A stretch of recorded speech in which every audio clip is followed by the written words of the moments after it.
pa bang palabas lang ang kabuluhan? Live po mula sa Malacanang, may expert report. Si Maricel Halili. Maricel, ano ba yung mga impormasyon na nilabas dyan sa briefing?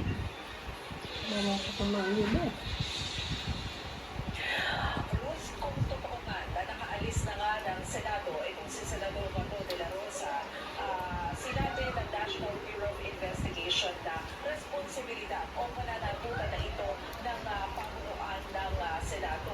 Yan ay matapos na lumabas yung balita na nakaalis na si Senador Bato de la Rosa mula sa Senate premises kaninang madaling araw kasunod ng nangyaring putukan dyan sa Senado kagabi. Kinukumpirma pa raw ng FBI ang balitang nakaalis na sa pagkakaroon ng Senado si Senador Bato de la Rosa. Pero paglilinaw niya,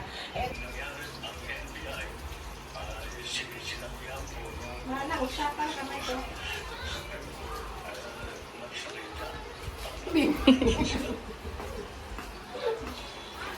Si Remboy.